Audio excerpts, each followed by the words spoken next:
las charlas lingüísticas del Laboratorio de Lingüística de la Escuela Nacional de Antropología e Historia. Este es un espacio abierto dedicado a los estudiantes de la ENA y a todos los interesados en poder platicar sobre los temas de documentación lingüística, revitalización y reclamo lingüístico. Hoy participa como moderadora Diana Berenice. Ella es pasante de la licenciatura en Lingüística de la Escuela Nacional de Antropología e Historia en la Ciudad de México.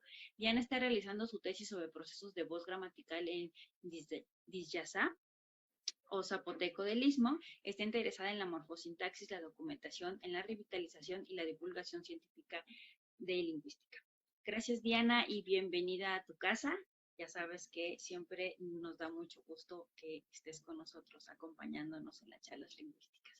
Gracias a todo el público presente. Diana estará muy atenta para recibir sus comentarios y preguntas en la sección de comentarios de YouTube y Facebook.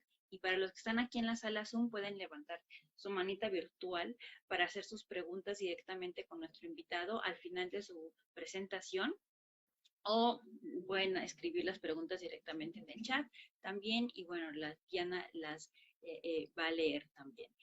Para los presentes en el laboratorio, algún alumno que haya decidido venir a la retransmisión, también pues simplemente pueden levantar su mano y acercarse a la cámara. Sergio y Diana para apoyar en este sentido, para abrir el micrófono y se escuche su pregunta.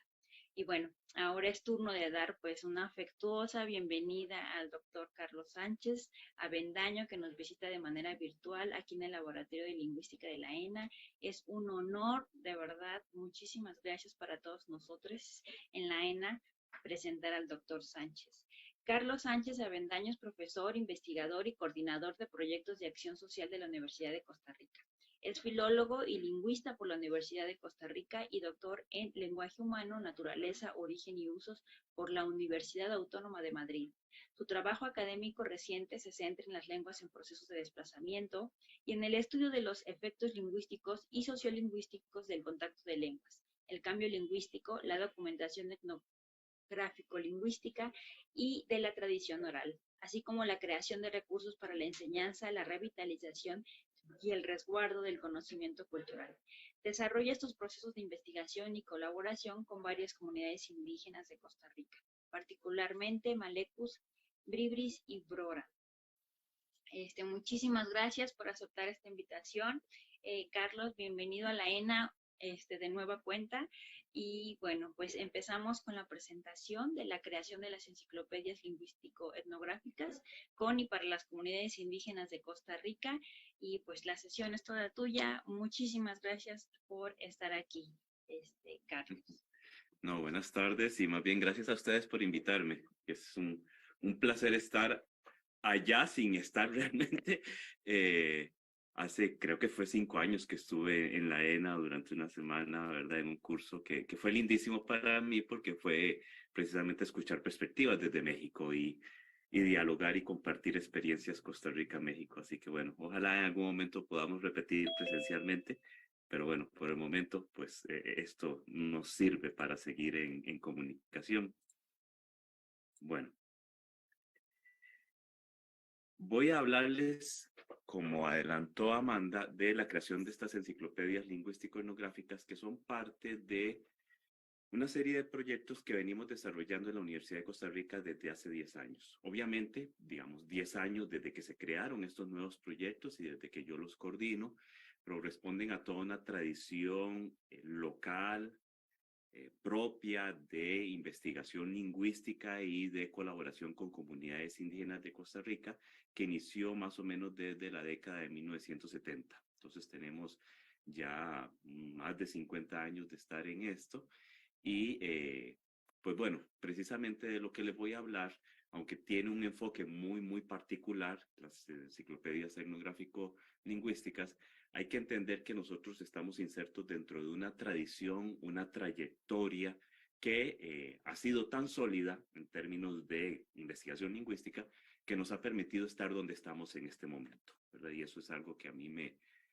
gusta mucho resaltarlo, y para recordar también a mis maestras y a mis maestros, que gracias a ellas y a ellos es que estamos aquí en este momento. Bueno, Muy rápidamente, para simplemente contextualizar, este es el mapa de Costa Rica y en colores tienen marcados los territorios indígenas. Costa Rica funciona bajo este modelo de territorios oficialmente constituidos que tienen entonces una, una cierta, digamos, responden más bien a un marco legal, ¿verdad? Y territorial. Aunque nosotros en los proyectos trabajamos básicamente con todos los grupos indígenas de Costa Rica, o por lo menos con la gran mayoría, mi gran experiencia ha sido básicamente con los malecos, que son los que tienen ustedes aquí en el norte de Costa Rica, en este pequeño territorio en amarillo, el territorio de Guatuso, que como ustedes pueden ver es un grupo que precisamente está aislado de todo el resto de los grupos indígenas de Costa Rica. Eso tiene determina ciertas particularidades muy interesantes. Y luego, aquí marcado con azul, el territorio de los Bribris, otro de los grupos con los que más hemos trabajado. Y finalmente, en el territorio Terraba con los Brorán, aquí pequeñito en morado. Aunque, como les digo, también hemos trabajado con otros grupos, pero me referiré sobre todo a estos tres. Y después, si quieren, pues contextualizamos más. No quiero, pues, dedicar mucho tiempo a esto. Muy bien, básicamente también dentro de este contexto para que nos entendamos qué son estos proyectos. Bueno, la Universidad de Costa Rica trabaja en una modalidad de 3 áreas sustantivas que llamamos la docencia, claramente, la investigación, claramente, pero hay una tercera dentro de este contexto para que esta conceptualización de áreas sustantivas que es lo que llamamos la Universidad de Costa Rica trabaja en una modalidad de 3 áreas sustantivas comunidades, la proyección de la universidad hacia la investigación nacional, más allá de la docencia y de la investigación. Es en este marco de acción social en el que nosotros creamos estos dos proyectos, del que les voy a hablar hoy, Diversidad y Patrimonio Lingüístico de Costa Rica, que es un proyecto en el que la lengua y la cultura se concibe como patrimonio de las respectivas comunidades, y precisamente de ahí surge la idea de las enciclopedias etnográficas. Y el otro proyecto, Lenguas y Tradiciones Orales de Costa Rica, en el que mucha de esa documentación lingüístico-etnográfica se convierte en un recurso didáctico de otra naturaleza. Entonces, son dos proyectos hermanos que, bueno, digamos que por razones administrativas pues, y presupuestarias se separan. Muy bien, así muy rápido para comenzar con esto, porque la charla va a estar sobre todo enfocada en asuntos, en la reflexión sobre la documentación, aunque obviamente hacemos también revitalización y creación de materiales educativos, de los que hablaremos un poquito al final. Pero bueno, yéndonos a la parte de la documentación, si nosotros nos vamos a la gran reflexión que se ha desarrollado en las últimas décadas con respecto a la documentación de lenguas en peligro, pues lo que vamos a encontrar es ese transitar sobre los objetivos y la visión. Por ejemplo, en uno de los primeros libros publicados, el de 1991, sobre lenguas en peligro o lenguas en desplazamiento, ¿verdad? Dentro de esta tradición, se habla claramente se hace una llamada a documentar las lenguas amenazadas de extinción. Y ese documentar implica pues claramente escribir gramáticas, elaborar diccionarios, recoger muestras de tradición oral y hacerlas accesibles, plasmarlas en textos, porque básicamente lo que se plantea es que ese tipo de documentación es esencial para seguir sosteniendo las bases empíricas de la lingüística, tanto de la lingüística general como de la lingüística diacrónica y muy en particular la lingüística tipológica, que necesita estos datos de diferentes lenguas del mundo. Entonces, no vamos a negar esto sigue siendo un interés, yo particularmente lo practico, soy lingüista, eso me hace del grupo de los bichos raros que disfrutan con una gramática, ¿verdad? Y glosando textos y viendo morfemas y todo eso, o sea, yo encuentro placer en eso y está muy bien, pero ese tipo de documentación, que es muy de índole académica, ¿verdad? Vamos a reenfocarla, a redireccionarla en los proyectos con una perspectiva de acción social. Siguiendo esta línea, estos llamados a la documentación de las lenguas en peligro, Tsunoda, en un texto que es una especie de compilación de la teorización sobre las lenguas en peligro, por lo menos hasta el año 2000 algo, ¿verdad? La primera década del siglo XXI, habla de los diferentes criterios para determinar la urgencia de documentar una lengua en peligro. Entonces, entre esos está el grado de peligro de la lengua, la cantidad de documentación que exista en esa lengua, de qué calidad es esa documentación, no solamente de esa lengua, sino también de la familia lingüística a la que pertenece o la rama dentro de esa familia lingüística, el aislamiento genético, claramente, lo que podríamos traducir como la singularidad tipológica de la lengua, qué tan extraña es, qué fenómenos interesantes tiene que sean difíciles de encontrar en otras lenguas, la viabilidad de llevar a cabo la investigación y en último lugar el deseo de la comunidad. Vean que sí, claramente Tsunoda pues plantea que el deseo de la comunidad es uno de esos criterios, pero está en el último de la lista, ¿verdad? Y precisamente lo que nosotros hacemos es revertir esta lógica y traernos el deseo de la comunidad al primer nivel, es lo más importante en el proceso de documentación lingüístico-etnográfica, por sobre todo los demás, ¿verdad? Incluso los que podrían interesarnos a nosotros como los de índole tipológica o qué tan desplazada está la lengua. Como les decía entonces, aquí lo que básicamente voy a oponer son dos perspectivas que en realidad, lo dije mal, no es oponer, digamos, tampoco es algo en lo que yo crea ahora, después de 10 años de trabajo, que la documentación para los lingüistas, perdón, y de los lingüistas esté opuesta a la documentación con la comunidad. En realidad son diferentes propósitos y pueden hermanarse, ciertamente, como estoy seguro que muchos de ustedes tienen experiencia. Pero bueno, entonces vamos a dejar esta documentación, vamos a dejar de hablar de esta documentación de y para los lingüistas para hablar de la documentación con y para miembros de las comunidades en conjunto con personal académico de la Universidad de Costa Rica, estudiantes de diferentes áreas, de muy diferentes disciplinas que colaboran en los proyectos. Entonces, esa es mi experiencia. Ciertamente yo sé que ustedes, por ejemplo, en México tienen una gran experiencia también en documentación llevada a cabo por lingüistas, hablantes de las propias comunidades, ¿verdad? Y eso es otra línea. Yo me voy a referir a la línea en la que yo trabajo y la que practicamos aquí, que es esta conformación de equipos de miembros de la universidad y miembros de las comunidades, cada quien con sus diferentes saberes y sus diferentes habilidades. Y estas son las preguntas claves para nosotros, que conforme hemos ido avanzando se han ido configurando con mayor claridad. ¿Qué vamos a documentar? ¿Quién va a documentar? ¿Con quién va a documentar? ¿Cómo? ¿Con qué propósito? Perdón. ¿Con qué propósito? ¿Cómo va a llevarse a cabo el proceso? ¿Y en qué formato se va a presentar la documentación? Y vean que hablo de documentación lingüístico-etnográfica, o si quieren, etnográfico-lingüística, porque precisamente en este proyecto en particular no documentamos la lengua aislada de otros elementos de la cultura. ¿Por qué? Porque precisamente respondemos a la visión de los miembros de las comunidades con las que trabajamos y en su perspectiva, la lengua no es un objeto aislado, ¿verdad?, del resto de otros componentes fundamentales también de la cultura. Entonces, por eso es que tenemos esta perspectiva. También desde el inicio trabajamos con un concepto del Thieberger, en un texto del 2002 que traducimos como la lengua asociada y que básicamente lo que señala es el valor fundamental de la lengua en la construcción identitaria de las comunidades, también en procesos de resistencia y en relación con esta construcción identitaria, en oposición también a otros grupos etnoculturales. Hablemoslo en el caso nuestro del grupo hispano-costarricense, ¿no? de lengua española.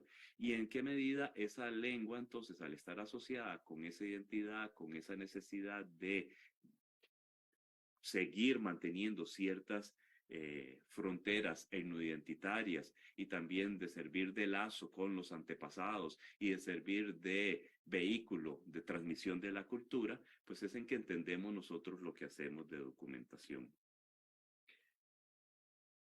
Como les decía, entonces, documentamos la lengua en relación con la cultura, en relación con las preocupaciones del grupo y en relación con lo que el grupo considera que es lo propio, lo tradicional o lo auténtico. Y ojo con esto, yo sé que son nociones muy problemáticas, ideológicas ciertamente, en las que podemos entrar en un debate, pero de una vez, pues les señalo cuál es nuestro posicionamiento. ¿Qué es lo tradicional y lo propio de cada comunidad? Lo que las personas de cada comunidad nos dicen que ellos consideran tradicional y propio. No es una decisión absolutamente para nada de nosotros desde la universidad, sino que es lo que ellos deciden, que no necesariamente por eso vamos a entender que hay una perspectiva homogénea en cada comunidad. Básicamente trabajamos desde la perspectiva de las personas que quieren trabajar en el proyecto o que lo solicitan. Bien, entonces, tratando de responder algunas de esas preguntas, ¿qué documentamos? Pues entonces la lengua y la cultura paralelamente o aspectos, algún aspecto en particular de la cultura, como veremos a continuación. Es un proceso de dinamización y recreación de los espacios de interacción, porque muchas veces estamos hablando de dominios de uso de la lengua y esferas sociocomunicativas y esferas de prácticas sociales que están muy desplazadas o muy deterioradas, ¿verdad? Y entonces muchas veces hay que recrearlas, ¿verdad? Los miembros de las comunidades las recrean para poder llevar a cabo la documentación y en otros casos no, ¿verdad? Se trata de esferas socioculturales que están todavía ahí vigentes, por decirlo así, que tienen una presencia en la vida cotidiana. Y los temas que documentamos son temas consensuados. Básicamente son temas solicitados por las personas de las comunidades con las que trabajamos, ¿verdad? Pero y muchas veces también pues llegamos a ciertos tipos de acuerdos de qué se puede, por dónde se puede ir, etcétera. ¿Quién y con quién se realiza la documentación? Pues con expertos de cada comunidad, lo que llamo aquí expertos endocomunitarios, y también con expertos exocomunitarios de acuerdo con el tema. Entonces, por ejemplo, para ir adelantando, cuando realizamos la documentación de la agricultura tradicional, participaron las personas que las mismas comunidades escogían como sus sabios de la agricultura, los que más sabían sobre prácticas de agricultura tradicionales, y también entraron en el proyecto estudiantes de ingeniería agrícola.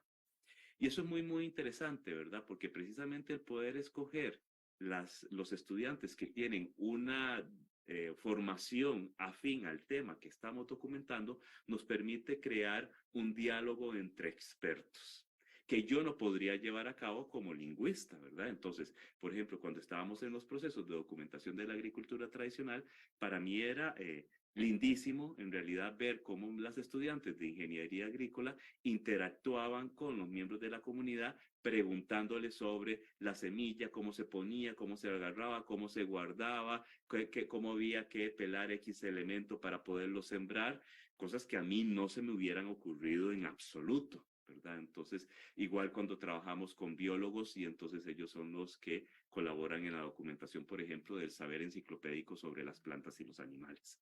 Entonces, eso es algo que a mí me gusta rescatar y es algo también porque trabajamos con estudiantes de la universidad, entonces es algo que los estudiantes se llevan también para su experiencia vital, el haber tenido esa oportunidad de interactuar en el campo, en una cultura distinta a la propia, ¿verdad? En esos procesos de documentación. Entonces, es un trabajo claramente interdisciplinario. Y por ese trabajo interdisciplinario no estoy entendiendo solamente a las personas de la universidad con una formación en una disciplina académica, digamos, sino también a los expertos endocomunitarios, ¿verdad? Los llamados aquí portadores de conocimiento tradicional. Muy bien.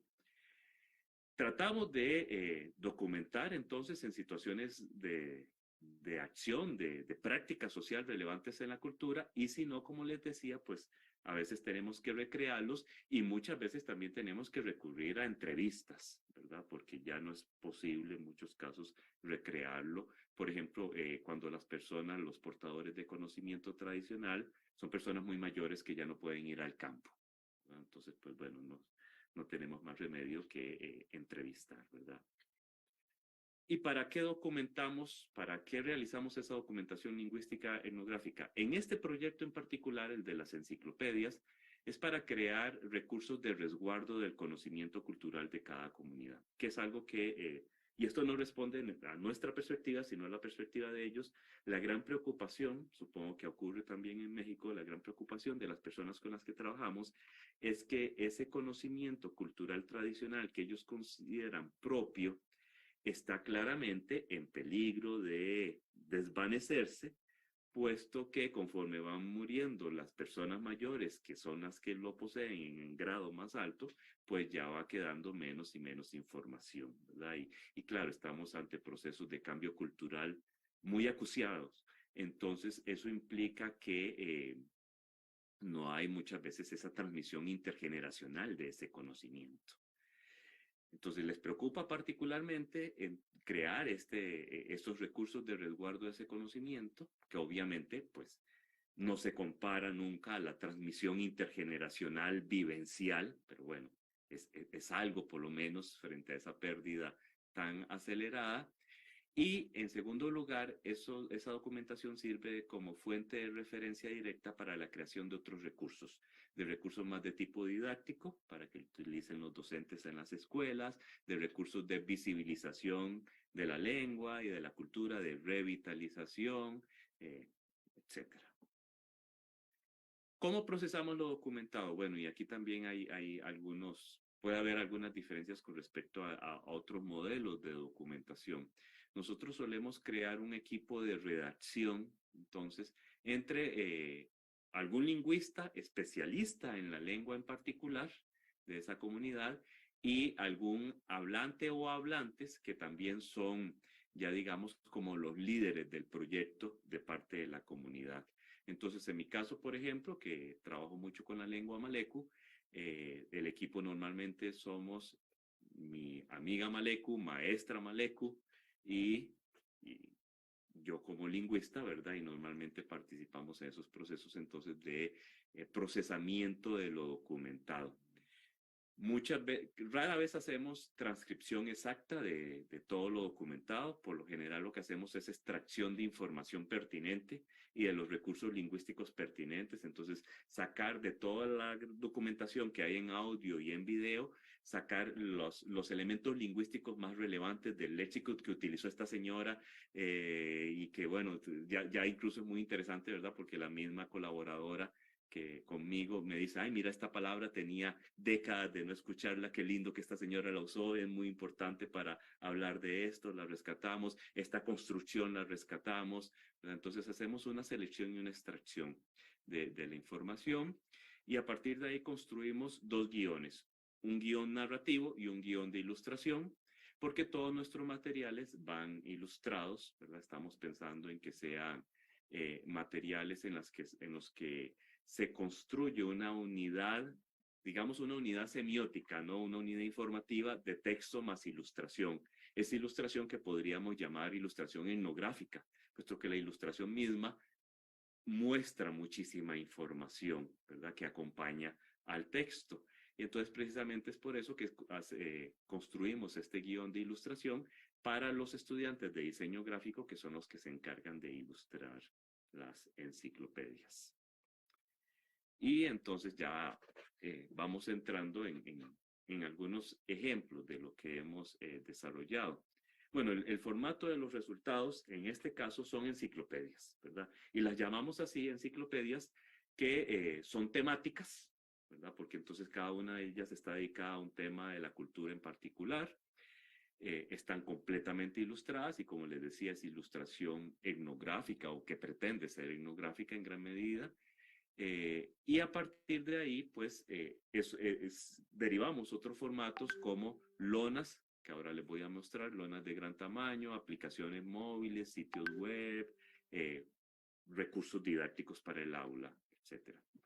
¿Qué es lo que tenemos hasta este momento en 10 años de trabajo? Bueno, nosotros empezamos, y aquí yo tengo que decir algo también, cuando yo empecé este proyecto, el primer año de funcionamiento de este proyecto, yo hice una visita a México y estuve en el INALI, ¿verdad? Me recibieron muy, muy amablemente. Rosa precisamente estaba en ese momento del INALI y Rosa me llevó, me paseó por todo el INALI. Para mí era un descubrimiento porque nosotros no tenemos nada parecido al INALI. Que funcione bien o que funcione mal o que lo que le falte, lo que le sobre es otro asunto, ¿verdad? Pero al menos en ese momento para mí fue muy rico ver toda la producción que había en el INALI hace unos 10 años y me regalaron materiales, ¿no? Para que nosotros pudiéramos ver ideas, cómo se había hecho. Y pues bueno, ahí estaban los materiales, algunos de los que me dieron tenían que ver con el cuerpo humano y básicamente son eso, ¿no? Diccionarios pictóricos, ¿no? Donde entonces hay léxico, pero un léxico dispuesto no por traducción, sino por asociación con una imagen.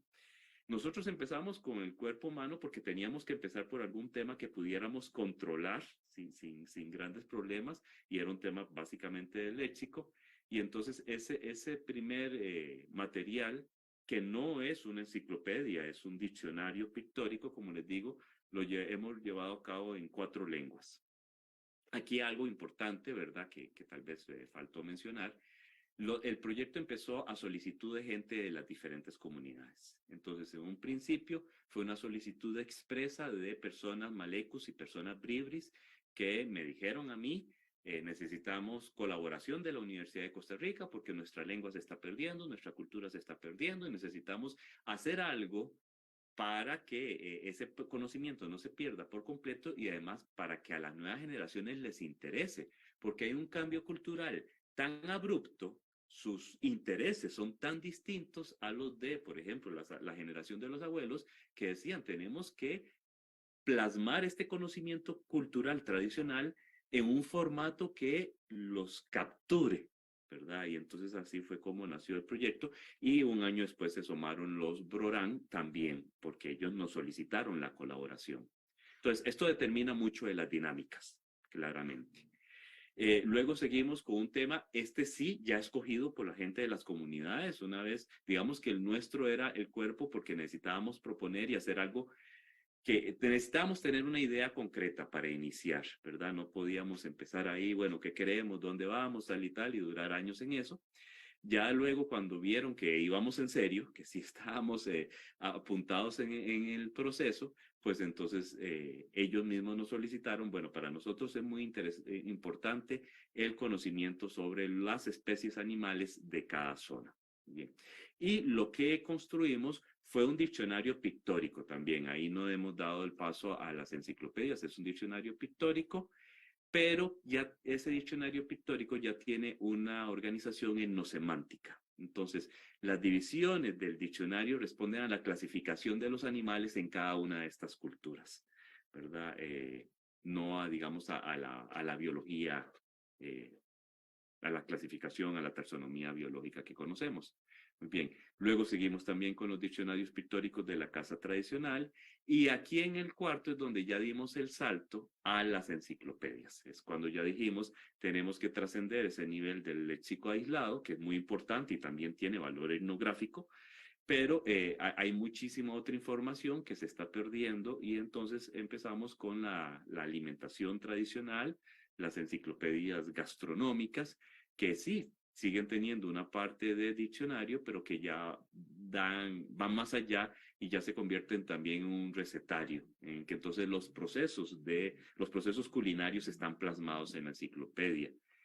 Eso nos llevó inmediatamente, por solicitud de las comunidades también, a la agricultura, ¿verdad? Claro, nosotros separamos lo que para ellos es una sola unidad. Bueno, no solo para ellos, en realidad es una sola unidad, ¿no? Es la producción del alimento, el consumo del alimento, la preparación del alimento, es toda una misma esfera cultural, ¿verdad?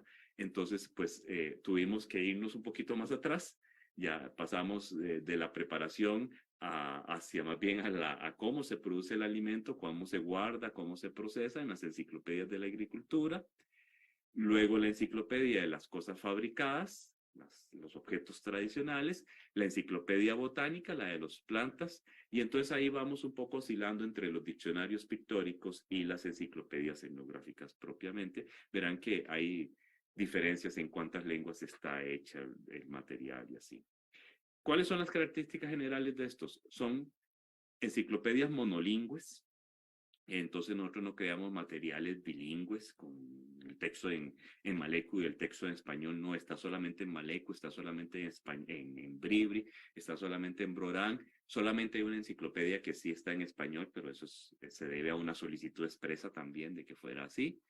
Son poligeolectales, es decir, tratan de recoger muestras de, sobre todo del léxico, de diferentes variedades de las lenguas, no todos, por eso no hablo aquí de pandialectales o pangeolectales. Son temáticos, son etnográfico-etnosemánticos, son pictóricos, como les decía, con esta unidad semiótica de texto e ilustración, y todo se produce en versión impresa, pero también versión digital para celular, por ejemplo, con audio. Eso es muy, muy importante, claramente. Y aquí voy a mostrarlos simplemente cuál ha sido el devenir, cómo hemos ido transitando en estos, para que vean algunas características. Por ejemplo, este diccionario pictórico, diccionario propiamente, del cuerpo humano en Bribri, y cómo, por ejemplo, cuando aparecen varias palabras ahí en recuadros, es porque estamos recogiendo palabras de diferentes variedades de la lengua, ¿verdad? Bueno, y aquí obviamente, pues, y claro, tratando también de ser muy cuidadosos de recoger el léxico que responde a la segmentación del cuerpo en cada cultura, ¿verdad? No basándonos en el español, sino realmente cómo segmenta en cada cultura.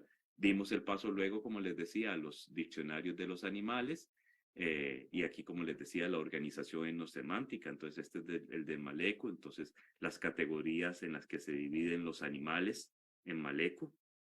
Y aquí están plasmadas las macrocategorías, las microcategorías. Los diccionarios pictóricos de la casa, también las partes de la casa, por ejemplo, y las unidades constructivas. Y ya aquí pasamos, como les decía, a las enciclopedias etnográficas, que tienen una parte de diccionario. Por ejemplo, aquí en Bribri, los alimentos considerados propios por ellos, también en una organización etnosemántica.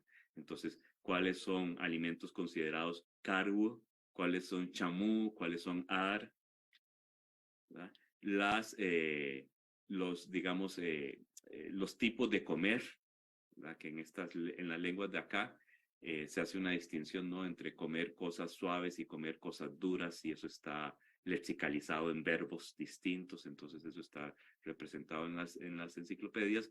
Los utensilios de cocina y de envoltura, más las técnicas culinarias, que si son asados, que si son a las brasas, que si son hervidos, tal y tal, todo eso está aquí, ¿verdad? Y como les decía, pues esta enciclopedia, este material que ya es de tipo enciclopédico, aunque digamos fue la primera experiencia, pues lo que tiene son las recetas en términos de proceso, cómo se procesa cada uno de los alimentos hasta llegar al producto final comestible.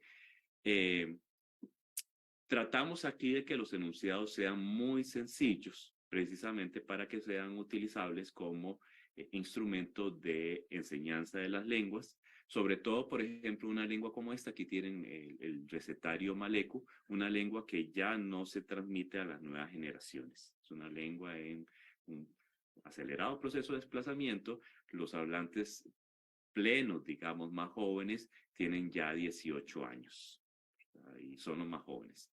Después de ahí hay un salto hacia personas de 30 años o más. Estas son las enciclopedias de la agricultura tradicional, entonces, que comprenden desde el policultivo, cómo era el policultivo tradicional en cada una de estas culturas, cómo se sembraba cada planta, también diferentes elementos simbólicos asociados con el proceso de agricultura, ¿verdad? Y cómo se determina cuando la tierra es fértil. Por ejemplo, aquí este es en Maleco, y aquí lo que vemos es que si la tierra tiene lombrices, pero también si hay esta planta, esta hoja en particular, determina para ellos que esa tierra es fértil, que es aprovechable, muy aprovechable para la agricultura. Cómo se siembra, por ejemplo, el maíz, aquí cómo se recoge el maíz en cada cultura, las fases de la luna, cuando tienen alguna incidencia en los procesos de agricultura tradicional, cómo se tratan las plagas. Eso fue un tema que a mí me encantó muchísimo también enterarme cómo se trataba. Entonces, por ejemplo, este caso para ahuyentar a los animales.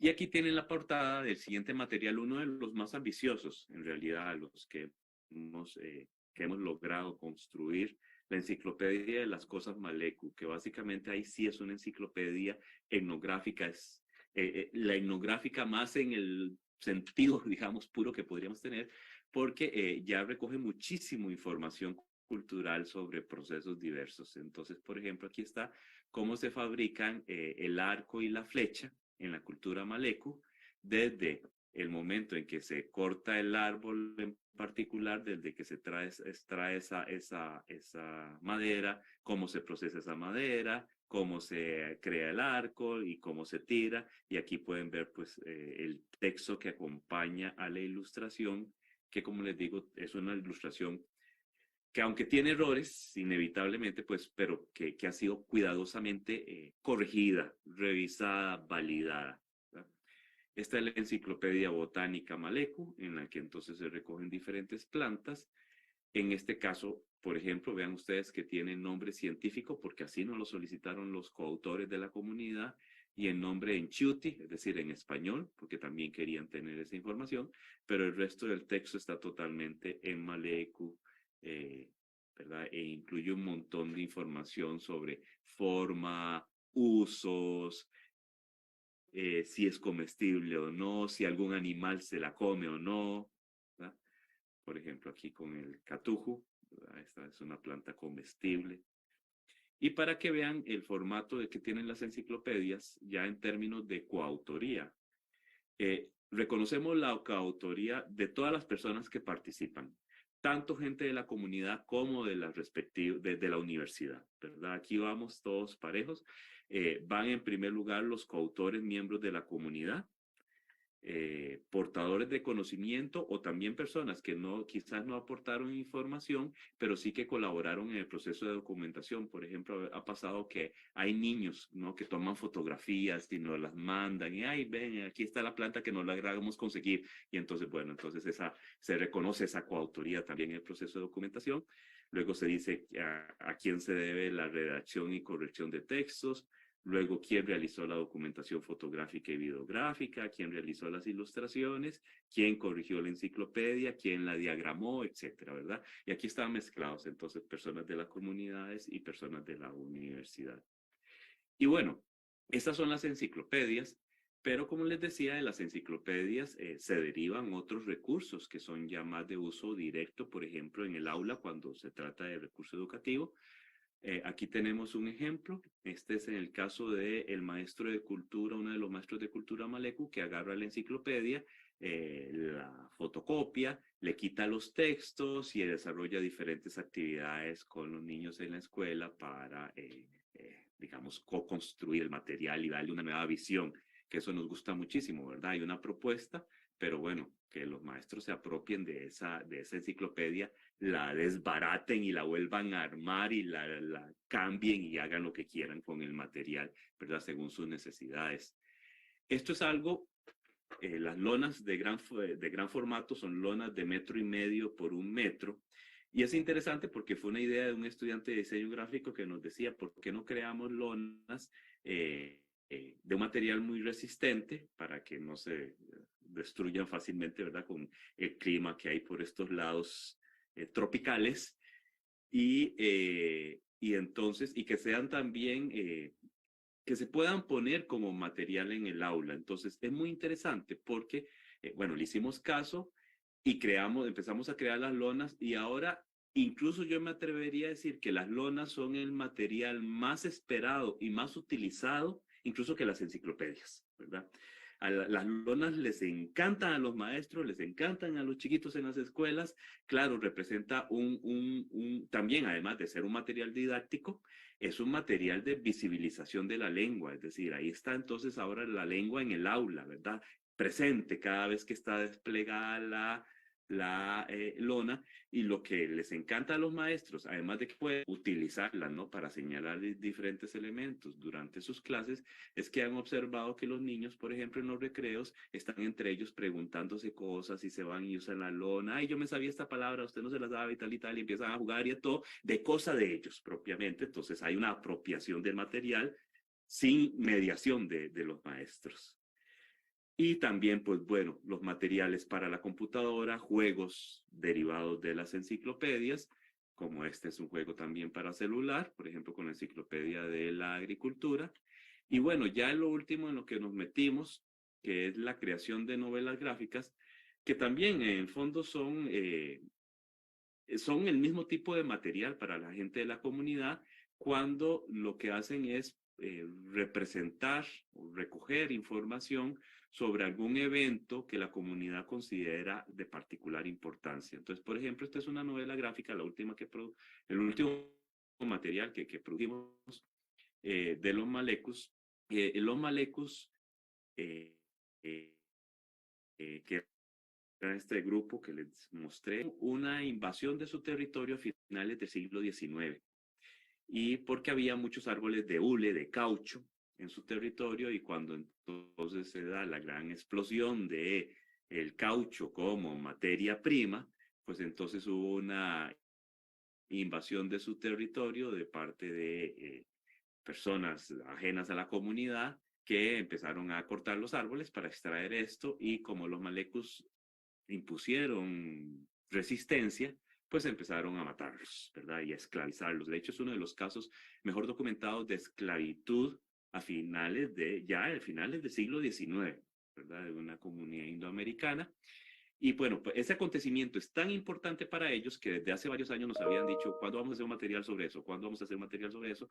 Pues bueno, en época pandémica, que no podíamos documentar entonces in situ, dijimos: muy bien, hagamos el material que es dirigido a los chiquitos, ¿no? Es una novela gráfica, digamos, que pretende ser muy atractiva para las nuevas generaciones, y esto se realizó por medio de entrevista, entonces no teníamos que salir al campo, ¿verdad? Entonces, así es como se creó la novela, que va contando las diferentes historias tradicionales sobre lo que se vivió a finales del siglo XIX, y que de alguna manera, como les digo, ellos consideran que es del mismo tipo que las enciclopedias etnográficas, porque es la plasmación de su cultura, ¿verdad? El resguardo de lo que ellos cuentan, de que dijeron a ellos, ¿verdad?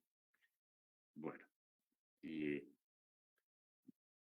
creo que ahí llegamos y podemos interactuar ya un rato si quieren. Muchas gracias, Carlos. Nos gustó muchísimo que nos compartieras tu experiencia. Fue muy enriquecedor, y te felicitamos también por el proyecto tan bueno que han logrado hacer. Y bueno, pues tenemos algunas preguntas que hicimos en el laboratorio de lingüística. También recordamos a las personas que nos están viendo y escuchando que pueden mandar como sus comentarios, dudas, y demás. Y bueno, la primera pregunta que como que surgió es, al ser pues como un proyecto de base comunitaria, ¿no? Que se promueve la actuación de todos los integrantes de la comunidad. Tú, como coordinador general del proyecto, ¿cómo era tu proceso de llegar a acuerdos con las personas? O sea, ¿cómo fue tu papel en ese sentido? Sí, muy, muy interesante. A ver, empecemos por cómo entré yo a las comunidades, ¿verdad? Y como Sí. les decía, bueno, de dos formas. Entré con lingüistas que fueron mis maestros, que ya llevaban mucho tiempo trabajando en la comunidad, entonces era un recibimiento totalmente distinto, ¿no? Era como: ah, mira, aquí viene el alumno de Adolfo Constella, tal y tal, y bueno, entonces ahí ya me recibían con café y algo de comer de una vez. Eh, y luego, mucho, como les decía, por invitación de gente de las comunidades que se iban enterando entonces de que se podía hacer algo conjunto en esta línea. Y bueno, así es como funciona el proyecto, de hecho, ¿verdad? Entonces: ay, mira, ustedes hicieron este diccionario con esta gente, ¿por qué no lo hacen con nosotros también, tal y tal? Entonces, ¿cómo es el proceso? Digamos que dependiendo del nivel de amistad que yo tenga con gente de cada comunidad, yo puedo ser relativamente propositivo porque ya conozco mucho a la gente y ya hay lazos particulares, pero en esencia tratamos de que sean las personas de las comunidades las que propongan los temas. Entonces, por ejemplo, el tema de la agricultura no tiene nada que ver con mis intereses ni mis preferencias de ningún tipo, ¿verdad? Es un tema que salió puramente de ellos, ¿verdad? Era como, esto es fundamental para nosotros, queremos que hagamos esto, ¿verdad? Que además eran documentales en algunos casos. Entonces, digamos que, bueno, ahora hablo de dinámicas bastante maduras, como les digo, son 10 años de trabajo, entonces ya nos conocemos muy bien y ya es muy fácil, todo parece como muy fluido. No quiero decir que no haya conflicto, porque siempre donde hay seres humanos hay conflicto, pero bueno, es bastante fluido el proceso, pero, y entonces a uno se le olvida entonces que al principio posiblemente no era tan fluido. Pero lo que sí puedo decirles es que desde un inicio teníamos muy claro esto, que no eran nuestros deseos ni nuestras preferencias temáticas, sino sus preferencias temáticas. El tema de los animales, por ejemplo, bueno, ya a mí sí me gustan los animales, pero yo era muy crítico con respecto a otros materiales que se habían hecho en Costa Rica, porque yo decía, pero ¿por qué siempre los materiales de lenguas indígenas tienen que ver con animales? ¿Qué es eso, verdad? Cuando yo no había trabajado con las comunidades todavía, ¿verdad? Pero ¿por qué es eso? Tenemos que salirnos de eso y todo. Cuando entro a trabajar con las comunidades era como, los animales primero. Bueno, está bien, ¿verdad? Y ya aprendí, claro, que para mí eso no era un tema de relevancia particular, pero para ellos sí.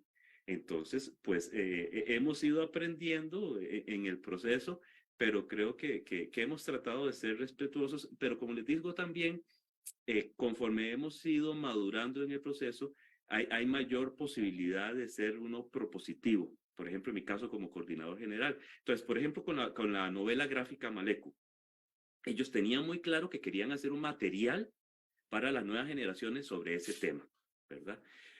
Pero ya también tenía muy claro que si vamos a presentarles los textos transcritos larguísimos con la lengua complejísima para estos niños que o no hablan nada de Malecu, si acaso captan alguna que otra palabra por ahí, yo sabía que íbamos a terminar en un tipo de recopilación de tradición oral que no les llega a ellos. Entonces ahí es donde yo me animé a decirles, bueno, vean, ¿qué tal una novela gráfica? Probemos, puede ser y le llamo novela, ¿verdad? Puede ser historia gráfica, no quería decirle cómic, ¿verdad? Pero sí, bueno, historia gráfica o lo que queramos. Y me dijeron, ¿qué es esto? Entonces ya les explico, les muestro cosas que se han hecho con leyendas de Costa Rica, leyendas hispano-costarricenses y tal y tal. Y está bonito, démosle, vamos por esa vía. Entonces, sí, a veces soy propositivo, por lo menos en el formato, ¿verdad? Muy bien, muchas gracias. También otra duda que pensamos así que ha de ser como el ideal de cualquier persona que se dedica a hacer documentación lingüística y revitalización, de cómo le hicieron o sea, como para que hubiera distintas personas de distintas disciplinas, ¿no? En un proyecto ¿cómo le hicieron, ¿no? O sea, ¿cómo promoviste que varias personas tuvieran el interés de participar, que no solamente fueran lingüistas o antropólogos, Claro. o sea, que hubiera diseñadores, que hubiera ingenieros, que hubiera... Eso fue muy interesante, la verdad, del proyecto, nos gustó mucho. Pues aquí en realidad tengo que hablar de la suerte que yo tengo de trabajar en la Universidad de Costa Rica y el modelo de universidad que se promueve en la Universidad de Costa Rica, porque todos los estudiantes para graduarse tienen que hacer 300 horas de trabajo comunal en un proyecto oficial, ¿verdad? Entonces, yo creé el proyecto y yo escojo las disciplinas que quiero que participen ahí y los estudiantes se matriculan, ¿verdad? Después de que se hace todo un proceso de divulgación y entonces vengan biólogos, aquí van a hacer esto y esto y esto, gente de diseño gráfico, vengan tal y tal. Y entonces así es como podemos captar estudiantes de básicamente la disciplina que nosotros queramos para el tema que nosotros queramos, ¿verdad? Entonces siempre tenemos informáticos, por ejemplo, a los informáticos vean qué curioso, ¿verdad? Les fascina matricularse a este proyecto. Si nosotros abrimos 10 cupos se llenan y queda la demanda insatisfecha por semestre, ¿verdad? Porque además ya se hizo famoso entre los informáticos de, uy, aquí podemos hacer cosas interesantes, ¿verdad? Cosas útiles. Entonces, les encanta entrar a hacer aplicaciones, por ejemplo, ¿verdad? Los diseñadores, biólogos cuando queramos, antropólogos cuando queramos, gente de comunicación colectiva, por ejemplo, para grabar los documentales. Entonces, tengo esa dicha de que casi que abro los cupos, promuevo un poco y es casi seguro que va a haber alguien de la universidad que se va a matricular. Sí. Wow, qué suerte. Qué ganas de que todos los proyectos fueran así. Hay que promover que todo sea interdisciplinario. Debe ser muy rico, de hecho, ¿no? Y bueno, Sí, también otras dudas es sobre tu metodología. Bueno, en la lectura donde planteas todo este trabajo, hablas como de una metodología, bueno, de procesos, ¿no? De lo que seguiste, que fue como coordinación, trabajo de campo, elaboración de materiales, documentación, validación, bueno, verificación con las personas expertas en la comunidad y pues ya la completud del proyecto. Pero, ¿crees que esa metodología sea replicable a otras comunidades? ¿Le hubieras quitado algo? ¿Le hubieras agregado algo? ¿Crees que cómo fue tu perspectiva sobre tu metodología? a ver, esa metodología se fue construyendo en el proceso, ¿verdad? Yo no inicié con una metodología claramente establecida de este es el primer paso y tal. Teníamos indicios. Yo había procurado antes de empezar el proyecto de formarme y averiguar cosas de otras partes del mundo, porque aunque venía con la formación, creo yo, sólida de Costa Rica, ¿verdad? Y una tradición, pues yo también creía muy importante, si queríamos hacer algo distinto, ver qué se estaba haciendo. Por eso les contaba que contacté a Rosa y me fui para el INALI, ¿verdad? Y dije yo, bueno, una vez paso por México y aprovecho y voy al INALI antes de, y aquí es donde vienen todas estas contactos y de todo, y aprovechando que está Colette, en realidad Colette aquí es una figura clave en todos los contactos que yo he ido estableciendo posteriormente, porque a Rosa la conocí por Colette, a Amanda la conocí por Colette también, que nos llevó, organizó un seminario de lenguas en peligro en Francia, y después yo he estado varias veces con Colette, y Colette ha estado aquí en Costa Rica también, y con también una colega de Ecuador, y con diferentes personas que en gran medida están vinculadas de alguna manera. Cuando nos ponemos a hablar siempre terminamos en Colette, ¿verdad? Y entonces me puse a aprender, porque yo necesitaba saber qué se estaba haciendo en otros lugares, pero cuando iniciamos el proyecto ya teníamos ideas, pero la metodología se fue construyendo, y ahora hablo de una metodología que relativamente seguimos esos pasos, pero esos pasos los construimos a lo largo de 10 años, ¿verdad? Hemos aprendido un montón en el proceso. Obviamente nos hemos equivocado montones también, y de cada equivocación ha surgido también un aprendizaje, ¿verdad? Ha habido aciertos desde el principio, por dicha, eso nos permitió, ¿verdad? Que pudiéramos llegar a donde estamos ahora, pero, a ver, metodologías replicables. Yo creo que en estos procesos son tan complejos que incluso hablando de comunidades que uno diría, bueno, son poblaciones indoamericanas, es que podría yo replicar algo de México aquí en Costa Rica o algo de Costa Rica en México. Yo no lo tengo tan claro, ¿verdad? Porque al fin y al cabo, la configuración de cada una de estas comunidades es tan específica y responde a una historia tan específica de cada región, ya no hablemos de cada país, sino de cada región, que yo creo que lo que más conviene, más que replicar, es observar, ver qué están haciendo, agarrar ideas, decir, uy, esta idea está muy bonita, tal vez sirve si le hago esto y esto y esto, tal y tal cosa, pero yo creo que las dinámicas deben desarrollarse en cada experiencia con cada población. Muy bien, sí. Sí, estoy de acuerdo. Sí, creo que cada comunidad tendrá sus requerimientos, ¿no? Sus necesidades. También algo que pensamos mucho es en cómo, bueno, tú ya tienes mucho tiempo en la comunidad trabajando, como dices, son 10 años como estableciendo las relaciones, pero ¿cómo poder promover la agencia de las comunidades? Aunque tengan interés o no interés como en un proyecto de documentación, o sea, cómo ir como promoviendo que cada uno aporte, que cada uno, pues sí, sea gente en el proyecto. Claro. Yo creo que es fundamental que lo sientan propio, ¿verdad? Ese es el tema crucial. Desde la selección temática, por ejemplo, en el proceso de documentación, hasta cómo se va a ir desarrollando el proceso, cuál va a ser el formato de presentación, ¿verdad? Incluso decisiones tan simples a veces como el tipo de, tan simples entre comillas, como el tipo de letra, ¿verdad? O los colores que va a tener la portada de todo. Que ellos tengan que sientan que la decisión es de ellos o al menos que pueden participar y consensuar algo dentro de una decisión que tal vez haya que tomar por razones técnicas de determinada línea, pero bueno, que tuvieron ese margen de participación. Y también para mí fundamental, y esto, claro, responde a este proyecto en particular, porque como les decía, bueno, a mí como lingüista me encanta estar ahí segmentando morfemas y todo eso, ¿verdad? Y claro, yo les llego con eso a ellos, que me ven haciéndolo, porque obviamente cuando hago trabajo de lingüística de otro tipo, pues obviamente estoy trabajando también con hablantes y consultando, y entonces ya dicen, mira, bueno, ya empezó con sus cosas raras ahí a partir cosas y a ponerle nombres que no sabemos por qué le pone, pero no lo ven ya mal, ni siquiera, ¿verdad? Porque saben que en el fondo también estamos haciendo paralelamente lo otro, que es lo que a ellos de verdad les interesa, ¿verdad? Entonces, por eso digo que no son dos líneas divorciadas, simplemente hay que aprender a conciliarlas, es decir, uno puede hacer como lingüista lo que le interese, pero también respondiendo a intereses de la comunidad. A mí me encantan estas enciclopedias etnográficas, he aprendido, ¿verdad?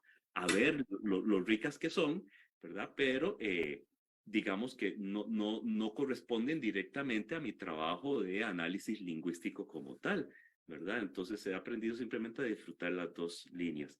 Pero entonces ahora que hablas de la agencia, sí, yo creo que eso es fundamental, que gran parte, tal vez toda, no sé, pero por lo menos gran parte de las decisiones sean tomadas por gente de la comunidad o si no consensuadas, ¿verdad? O si yo propongo algo, pues tiene que ser aceptado por gente. Y también algo muy importante, ¿verdad? Que yo creo que pues ustedes lo saben muy bien si ya tienen experiencia de campo, y pero es algo que yo tuve que aprender, porque de alguna manera una vez llega a las comunidades con la idea de que las comunidades son unidades homogéneas, ¿verdad? Y entonces que todo el mundo quiere lo mismo, que todo el mundo piensa igual, que todo va por una misma línea.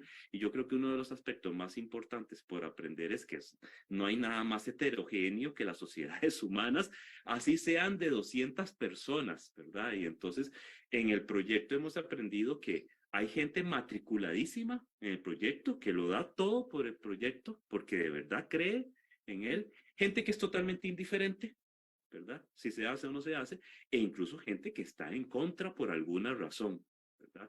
Entonces, yo creo que uno tiene que aprender a que se trabaja con quien quiere trabajar. ¿Qué es eso? Muy bien, muchísimas gracias. Bueno, también queremos preguntar aquí a los participantes del Zoom si tienen alguna pregunta para Carlos. Mientras van pensando, podríamos plantear otra que tenemos aquí del laboratorio. Es de cómo se va dando un seguimiento como de la eficacia de los materiales que se van creando. Okay. El temazo, claro. A ver, también desde un inicio nosotros, o yo más bien me encontré con por decirlo así, una base filosófica que me ayudó a mí a aceptar la forma en que estábamos trabajando y por qué estábamos trabajando, ¿verdad? Que es un filósofo de origen alemán que tiene muchos años de vivir en Costa Rica, y él habla del pesimismo esperanzado, ¿verdad? Es una reflexión de él. Básicamente él la plantea con respecto al cambio climático, la destrucción del medio ambiente, y él decía, muy bien, ciertamente estamos en un contexto muy adverso y el margen de maniobra de cada uno de nosotros como personas, como individuos, es muy limitado, ¿verdad? O sea, si yo pienso, bueno, yo voy a reciclar, yo voy a sembrar matas para que las abejas puedan llegar y alimentarse y producir la miel y todo el asunto, y, ¿verdad? Cualquiera puede decir, pero eso realmente va a incidir a nivel macro, ¿verdad? Y él decía, deje de preocuparse por eso, ¿verdad? Sea pesimista, está bien, ¿verdad? Pero cultive un pesimismo esperanzado, que básicamente consiste en hacerse a la idea, creer realmente la idea esta de que el sentido está en la acción y no en el cálculo de éxito. Porque si nosotros empezamos los proyectos por un cálculo de éxito, muy probablemente nos vamos a echar para atrás desde el primer minuto. O sea, es tan grande aquello en todos los niveles, ¿verdad? Por ejemplo, y hablando particularmente de nosotros, el desplazamiento lingüístico y cultural responde a factores macrosociales tan poderosos que uno puede decir, ¿y esta enciclopedia etnográfica de verdad cambia algo?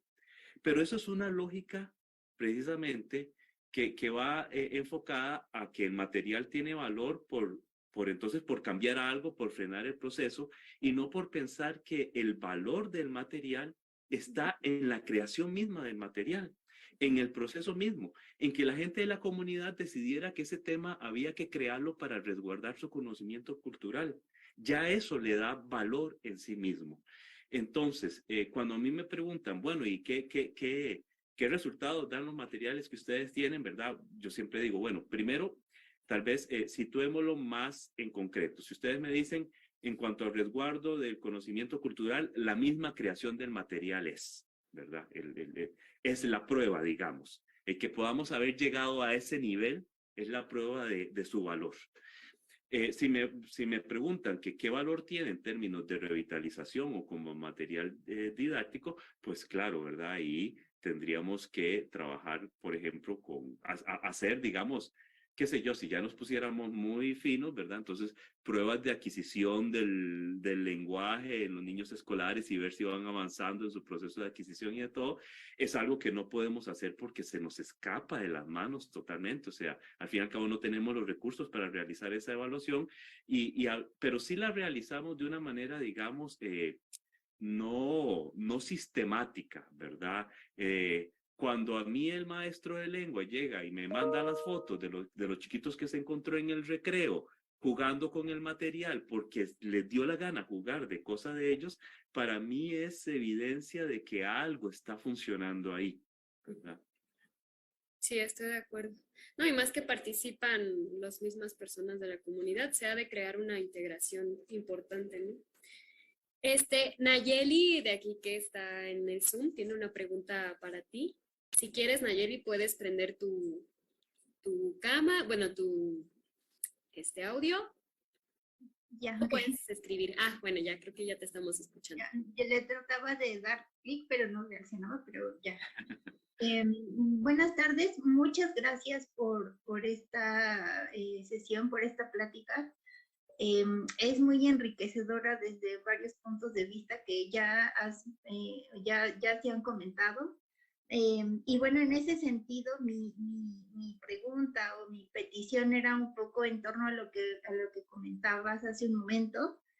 A veces cuando cursamos en nuestras materias de lingüística es como que se menciona algo sobre documentación, ¿no? Pero vagamente hay como un curso, algo que nos ayude como a ver un proceso similar a este que nos ha expuesto, ¿no? Entonces, una, no consideramos la interdisciplinariedad, que ya vimos que es, yo diría que es fundamental, ¿no? No nada más se trata de llevar y hacer un registro de palabras o de oraciones, ¿no? Sino pensar la documentación, ¿para qué?, ¿no? Incluso más allá de la labor lingüística, y de cuestiones quizá muy a futuro como de revitalización, ¿no? Sino más bien en pensar en en el para qué, ¿no? ¿Para quién van a ser esos materiales?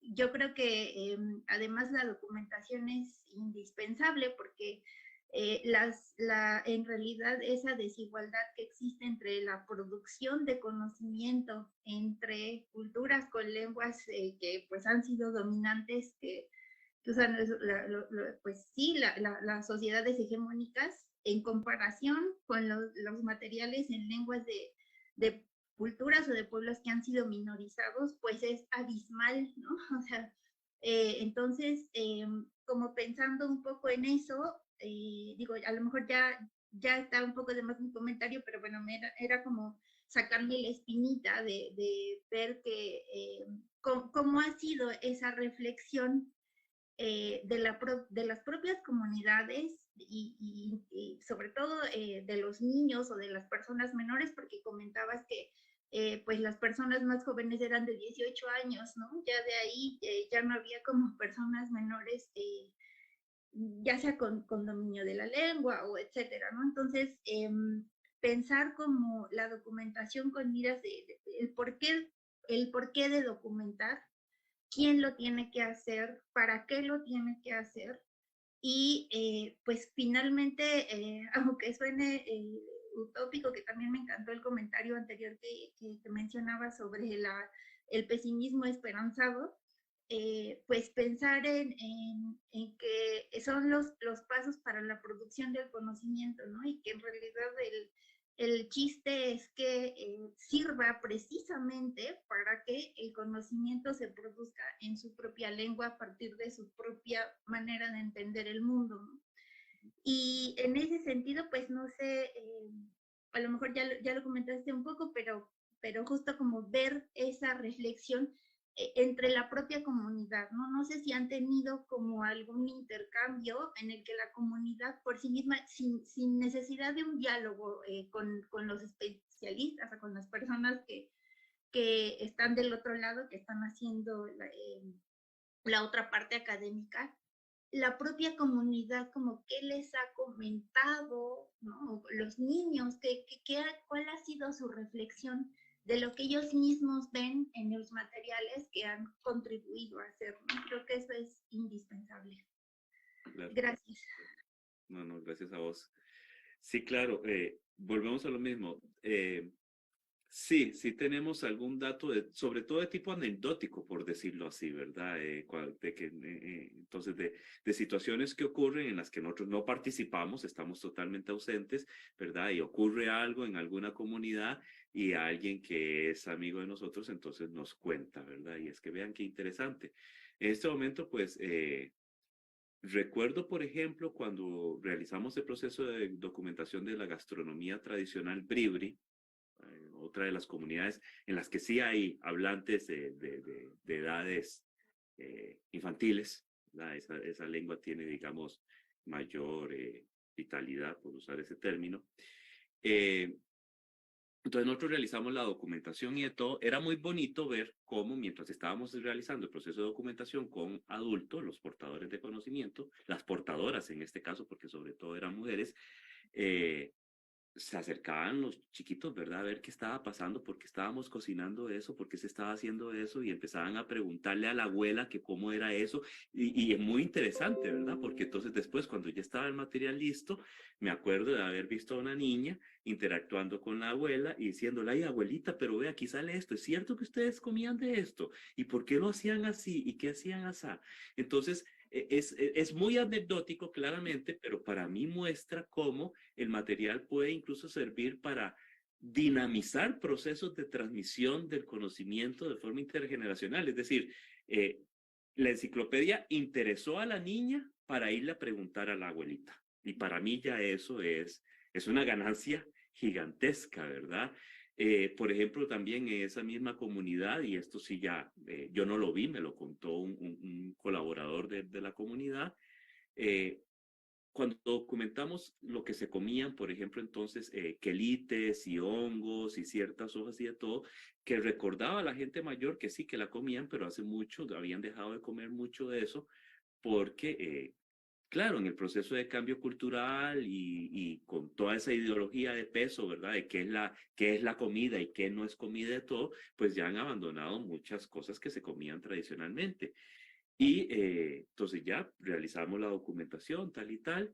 Y después esta persona me comentaba que había visto que en algunos de los lugares donde habíamos realizado la documentación ya estaban como, ah, mira, como volviendo a sembrar esa planta, volviendo a recoger ese quelite y de todo en esa familia particular. Entonces, como era, porque claro, aquí nosotros tenemos que reconocer al fin y al cabo la realidad en la que vivimos. Y en ese sentido, eh, eh, yo como profesor de la Universidad de Costa Rica tengo muy claro también el peso ideológico que eso representa cuando uno llega a una comunidad. Entonces muchas veces ellos nos dicen, ¿verdad? Explícitamente, qué vacilón, nosotros no, mis hijos no se interesan en esto, aprender esto, pero ustedes que son de afuera sí. Y ya, ¿verdad? Empiezan, mira, sí, de la universidad, sí. Y si la universidad está interesada en esto es porque es valioso, ¿verdad? Porque es un conocimiento importante. Me guste a mí o no me guste que eso sea así, el punto es que eso es aprovechable, ¿verdad? Porque al fin y al cabo resulta un proceso de revalorización de poner al otro, ¿no? Es decir, mira, si este otro que siempre me despreció, ahora me muestra que esto mío es importante, pues entonces, ¿será que hay que rescatarlo y tal, ¿verdad? Ese es un proceso, por ejemplo, que yo he vivido, que por supuesto me hace mucho ruido, ¿verdad? Porque yo digo, yo no quiero ese papel, ¿verdad? Del que recuerda toda esa tradición, pero al fin y al cabo está ahí, ¿verdad? También. Y entonces sí, yo creo que sí. Sí hay mucho, pero como te digo, es más de tipo anecdótico. Pero yo en este tipo de proyectos, lo anecdótico lo considero de gran valor, ¿verdad? Ciertamente. Muchas gracias. ¿Alguien más tiene otra pregunta aquí en la sala de Zoom? Rochi tiene una pregunta. Rochi, ¿puedes prender tu audio y te escuchamos?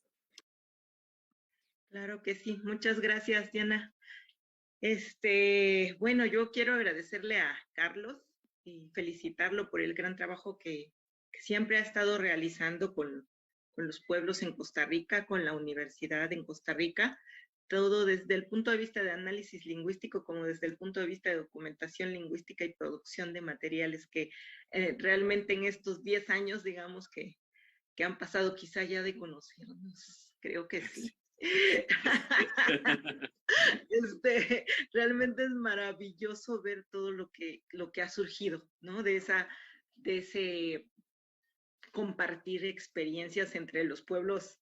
¿Te acuerdas que comentábamos alguna vez de los pueblos pues americanos, ¿no? Y sudamericanos, ¿no? Que teníamos tanto en común y estábamos tan poco relacionados, ¿no? Y que no hemos podido convivir, digamos, en un encuentro con todo este tipo de producción, ¿no?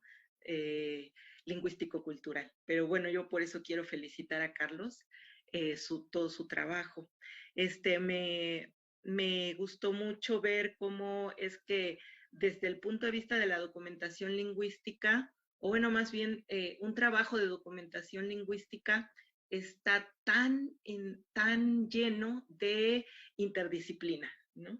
Esto es bien bonito, ver cómo se concreta esa interdisciplinariedad en el trabajo de investigación que hacen, tanto tú como los pueblos con los que has trabajado, y cómo allí surgen esas temáticas. Por ejemplo, estaba viendo en el diccionario cómo se podía observar justamente una clasificación etnosemántica, ¿no?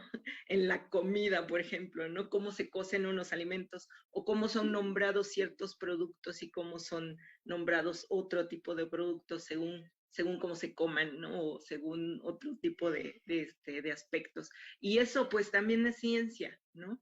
Es decir, la comunidad está compartiendo justamente su conocimiento científico y tecnológico a nivel comunitario, ¿no? A nivel del pueblo que se ha desarrollado por mucho tiempo, de un pueblo quizá milenario, ¿no? Entonces, eso a mí me parece muy importante de difundir y de transmitir, y crear estas enciclopedias, pues son, yo creo que un modo muy, muy importante.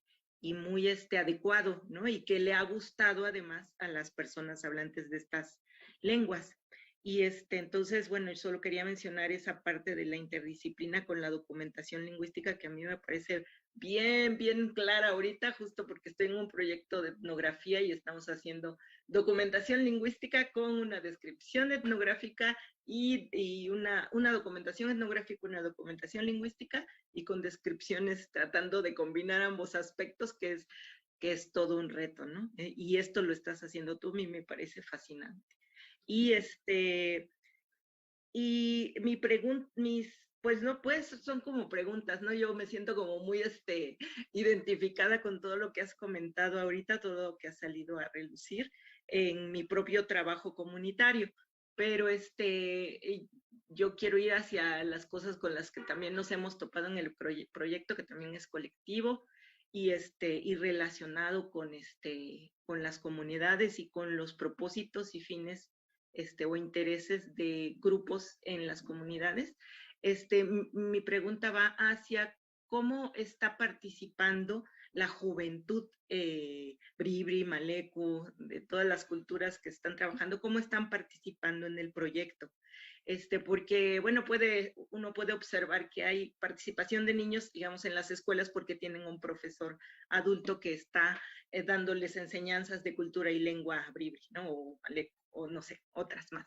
Y puede observar la participación de los ancianos porque son los que tienen el conocimiento, y los adultos que van y reproducen la forma de siembra. Pero ¿qué están haciendo los jóvenes en el proyecto, no? Porque es un tema con el que me he enfrentado. Digo, ¿cómo los vamos a involucrar? ¿Les interesa, no les interesa? Cuando yo he estado trabajando por lo general con personas adultas, más o menos de mi generación para arriba, que ya es decir, pero me interesa que los jóvenes y adolescentes pudieran involucrarse justamente para que sea efectivo este plan, ¿no? De seguir trabajando con el fortalecimiento de las lenguas. Y por otro lado, ¿cómo es tu experiencia en el terreno de la participación o la aprobación o lo que tenga que ser con respecto a las autoridades municipales o los gobiernos tradicionales o la asamblea o no sé cómo estén organizados todos ellos? ¿Qué participación también tienen? Porque por lo que a nosotros nos concierne, es súper indispensable entablar esa buena relación y es conveniente, ¿no? Entablar esa buena relación con las autoridades en los pueblos donde trabajamos y saber cómo es su experiencia, ¿no? Por conocer este tipo de relación. Había por ahí otra, pero ahorita dejo esto para nada más estas dos, ¿no? Los jóvenes y las autoridades. Y y otra pequeña. El tema de la producción de todos estos materiales. Nosotros estamos ahorita metidos con un material de cocina, justamente recetas de cocina, pero estamos en la disyuntiva sobre la difusión de estos materiales solamente en lengua, y incluso se ha puesto en la mesa la pregunta de si solamente difundible para la población. Entonces, estas tres cositas, ¿no? A ver si ustedes tienen alguna experiencia, yo puedo observar qué ha pasado por ahí. Gracias, Carlos, felicidades. Tres cositas que son un universo cada una, sí. A ver, con respecto a los jóvenes, algo concreto en lo que han participado en los proyectos es en la documentación fotográfica. Porque claro, como nosotros tomamos tanta fotografía y video para ¿verdad? Tener los insumos visuales para crear las ilustraciones, entonces, y ahora con los celulares, ¿no? Tan fácil que la hacen, entonces es algo que ha logrado entusiasmar a algunos, no voy a decir un montón, pero a algunos jóvenes que siento es que ellos lo asumen como tarea. Es como, es cierto, nos faltó ver esa planta porque no la recorrimos todo el bosque, no la vimos, pero yo me encargo.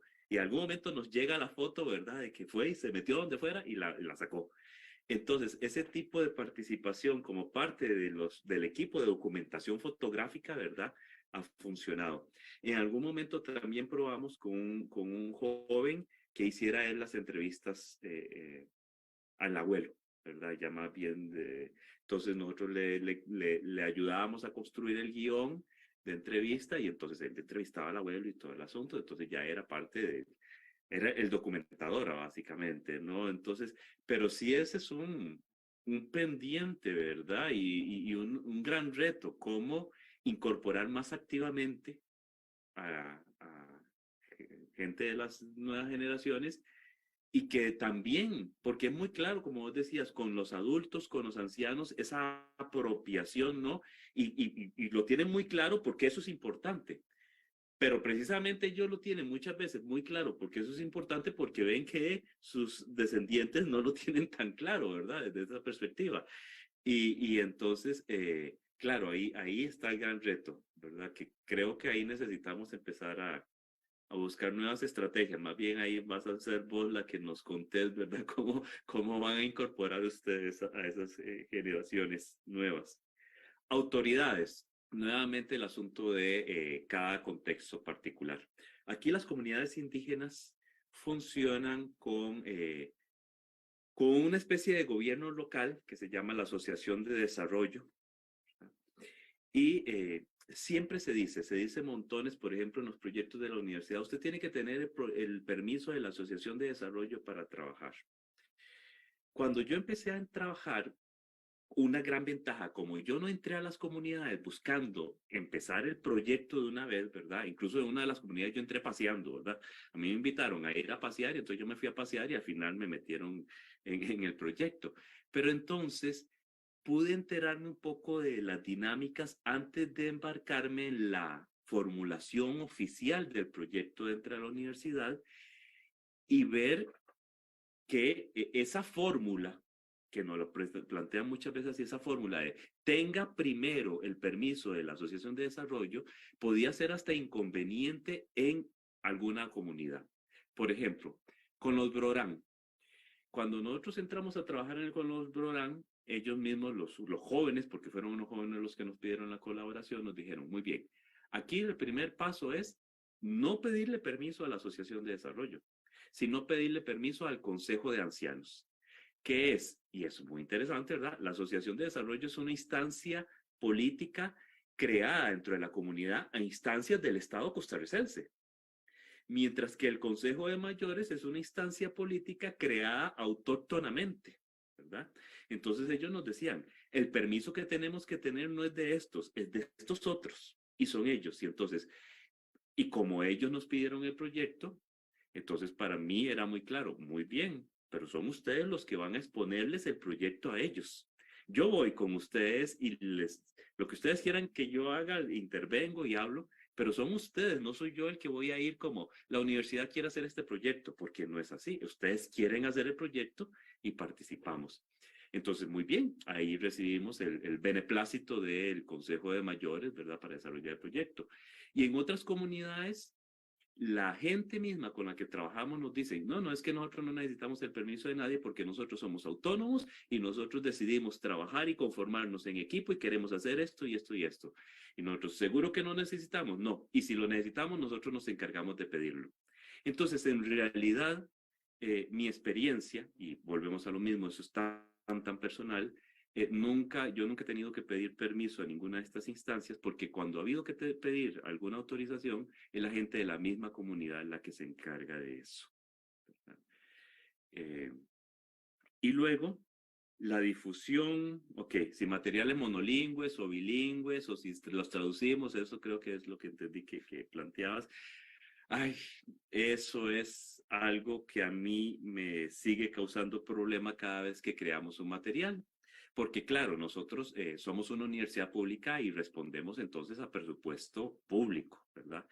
Y aunque yo tenga muy claro que lo que se produce es para las comunidades y de todo, la misma universidad me dice, bueno, pero tenemos que hacer difusión, porque nosotros tenemos que justificar presupuestos. Entonces, algo que cada vez me gusta hacer menos, que es, por ejemplo, la presentación de los materiales para la gente fuera de la comunidad, ¿verdad? Entonces, para la universidad y tal, ¿verdad? Pero lo hacemos porque tenemos que rendir cuenta de cómo se está usando el presupuesto público. Y el problema con eso es que siempre entonces hay una especie de reclamo de la gente que no es de la comunidad de que por qué ese conocimiento y esa información es inaccesible para ellos. Recuerdo cuando presentamos públicamente las enciclopedias gastronómicas, ¿verdad? Los recetarios. Llegó un equipo, no sé cómo se enteraron, pero llegó, nos llenaron el auditorio de chef, ¿verdad? De gente de cocina de un instituto que hay aquí, el Instituto Nacional de Aprendizaje, que es el que forma a los chefs. Y entonces, cuando presentamos las enciclopedias, que son monolingües en maleku, bribri, brorán, ellos nos decían, pero es que nosotros queremos hacer esas recetas. ¿Por qué no están en español? ¿Verdad? Y por dicha ahí estaba gente de las comunidades y entonces yo simplemente, ¿verdad? Le pregúntenle a ellos y no a mí, ¿verdad? Y entonces, claro, ellos defendieron que eso era su conocimiento, que ese material se creó para ellos, que bueno, que gracias por el interés, pero que por el momento quería que circulara para ellos únicamente, ¿verdad? Entonces, incluso cuando no hay alguien de la comunidad, yo eso es lo que suelo responder, ¿verdad? Bueno, la directriz que yo tengo es que eso es para la comunidad y por eso está en esa lengua, ¿verdad? Sí, pero ojo, si alguien de la comunidad quiere traducírselo, pues es decisión de esa persona, ¿verdad? Pero no es una decisión que yo pueda tomar. Pero el reclamo es constante. Por ejemplo, lo acabo de vivir ahora con la novela gráfica. Y yo entiendo, porque al fin y al cabo yo también pertenezco a esa otra comunidad y yo sí me entero de lo que dicen esos materiales, ¿verdad? Y digo, ay, qué rico, qué dichoso que soy de poderme enterar, ¿verdad? Pero, por ejemplo, esta semana, recién esta semana, ¿verdad? Nos decían, vean, ¿cómo es posible que la gente de Costa Rica no se entere de lo que vivieron los malecos en el siglo XIX, que los esclavizaron y los mataron y tal y tal? Hay que enterar a todo el mundo de esto.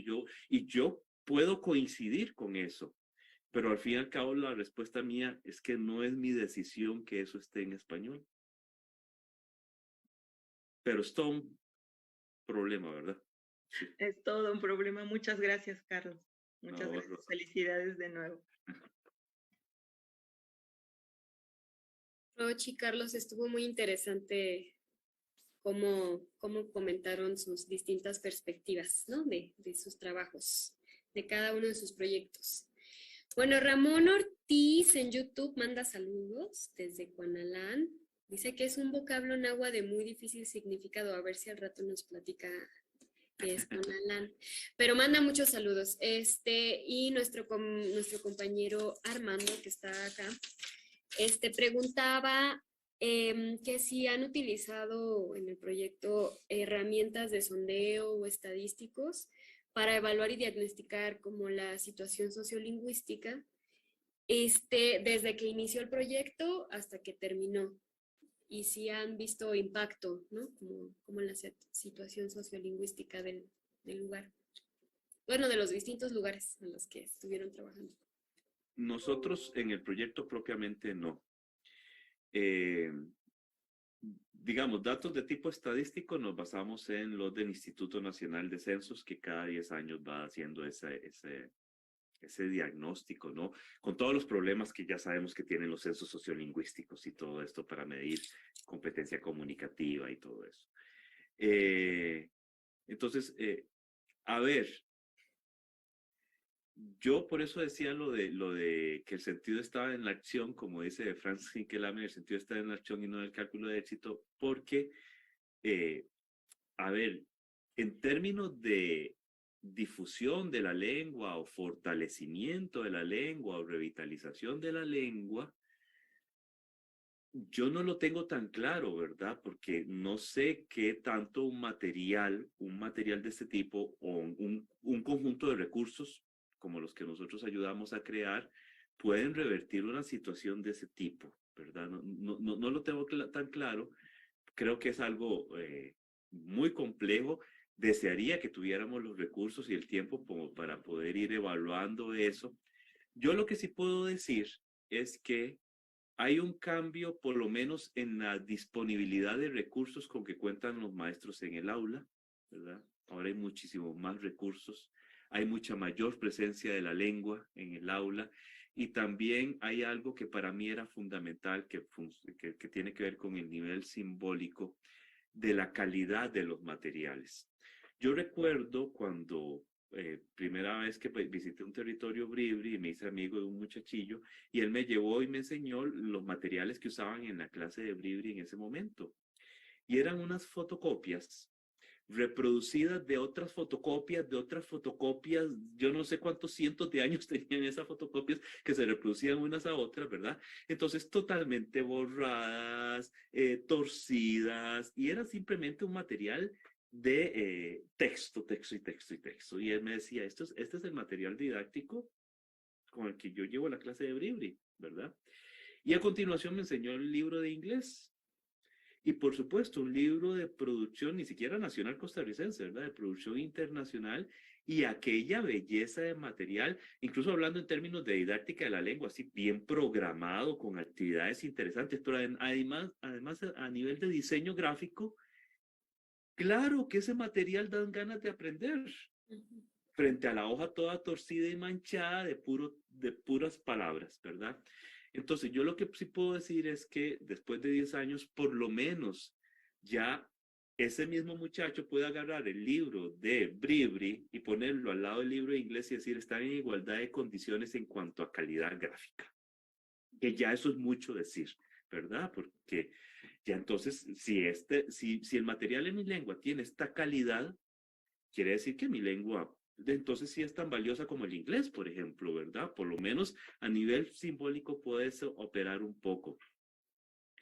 Y luego volvemos a lo mismo, a lo anecdótico.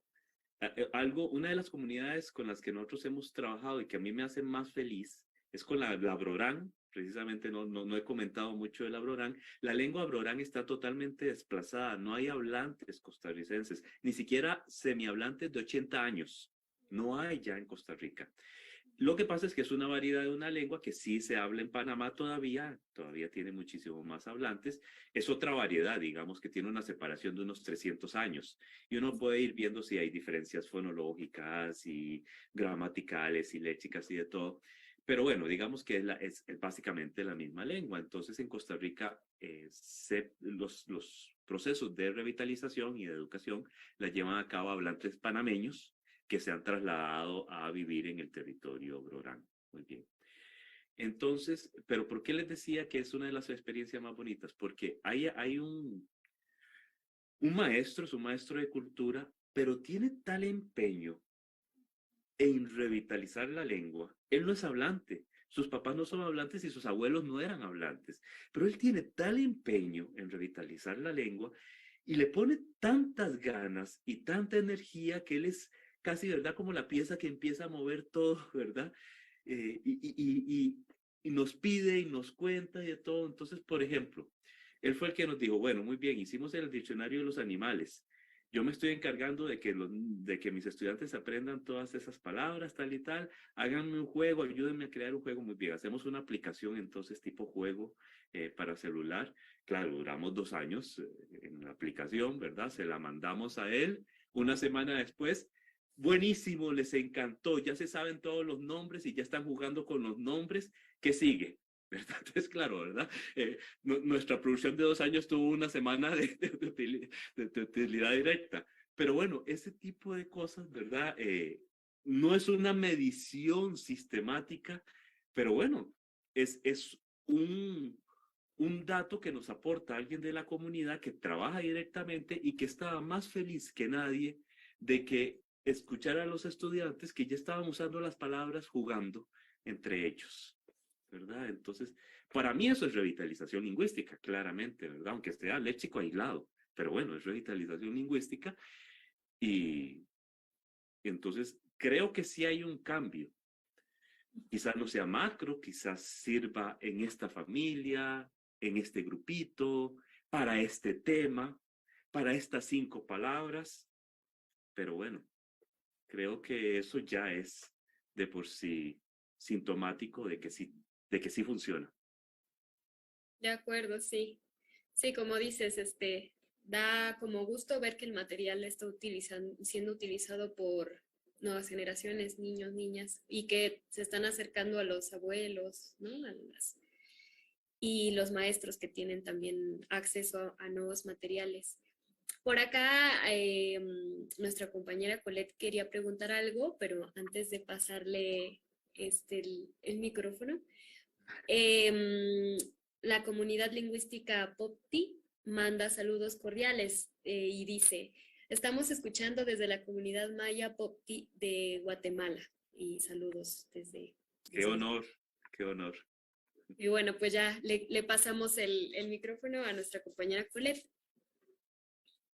Pues eso es lo que quería decir a Carlos, que la Academia Lingüística Popti está pendiente y siguiendo, así que se está escuchando desde los Cuchumatanes de Guatemala la charla y a ver cómo les interesa, no, eso, les mandé la noticia que les iba a anunciar y entonces se presentaron. Edi, ¿tienes algo que decir? Edi López es el representante que está en la lista aquí. Sí, doctora. Buenas tardes. Hola, Edi. A todos los presentes. Bueno, de parte nuestra es agradecer la invitación.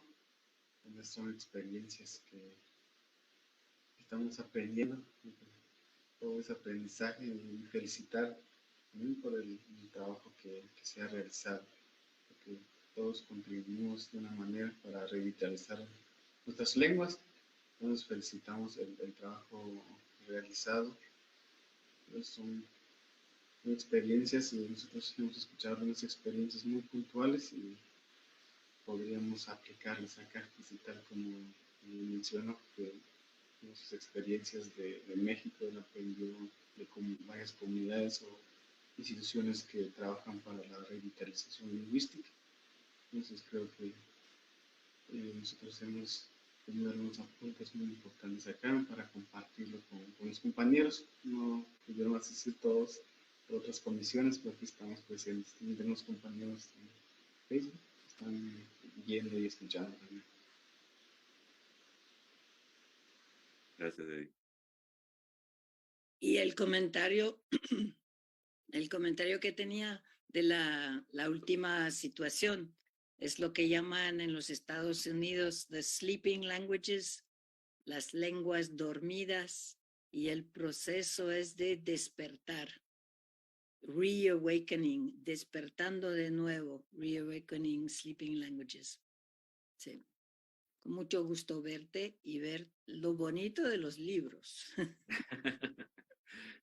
Solo que me queda la duda, bueno, del monolingüismo y de los textos con frases así, porque yo con la experiencia de Rama no he obtenido hasta ahora que se use cualquier cosa escrita de los materiales.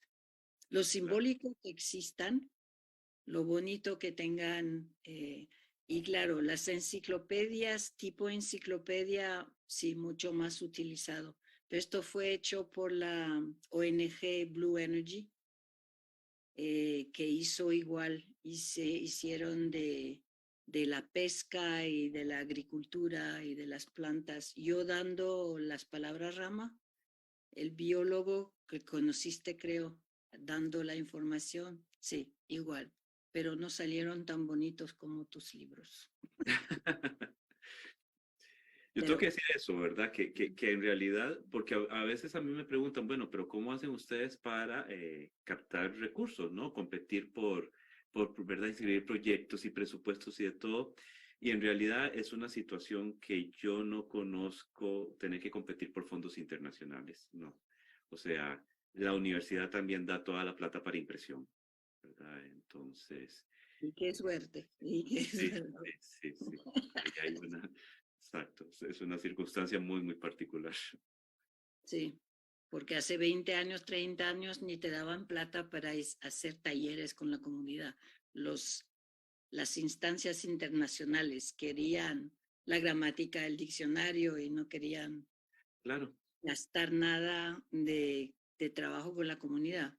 Claro. Y esto cuesta plata. Los talleres que hicimos en Bluefields, sí, siempre eran unos trucos de la financiación que se llamaban otra cosa.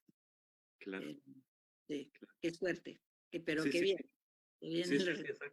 exacto. Es algo que yo, y que les digo, ha sido una experiencia de diálogo con lingüistas que me dicen, bueno, sí, nosotros queremos tener esa perspectiva, pero estos fondos me piden que yo haga trabajo lingüístico, ¿verdad? Y producción en las revistas indexadas de alta calidad, tal y tal, para que me den los fondos, y al final no me queda tiempo de hacer esto otro y de todo. Y yo les digo, bueno, sí, yo esa experiencia no la conozco porque en la Universidad de Costa Rica la enciclopedia para la comunidad es el producto y ya, ¿verdad? Ese no me piden otra cosa, digamos. Entonces sí. Bueno verte. Igualmente, Colette. Qué interesante la experiencia de todos los que están aquí en la sala, las y los que están. Y qué bueno que tienes la facilidad de tener ese recurso para realizar, pues, como proyectos y resultados que tengan pertinencia con las necesidades de la comunidad. Eso está muy bien y qué bueno que lo aprovechas. Acá nos haremos otros trucos, como dice la compañera Colette, para llegar a eso, ¿no? Y pues, bueno, creo que si alguien tiene otra pregunta, no sé, pero creo que ya podemos despedirnos. Estuvimos muy contentas, muy contentos de poder platicar contigo y que nos compartieras toda tu experiencia. Y nos emociona mucho tu proyecto y la verdad sí es un muy buen referente para ir viendo cómo vamos avanzando en esto de la documentación. Y pues bueno, también damos muchas gracias al Departamento de Difusión de la ENA, a Gabriela, que está detrás aquí, que nos permitió estar en esta transmisión. Amanda, que es la encargada del Laboratorio de Lingüística y que tiene proyectos bien lindos y que andamos aquí colaborando con ella.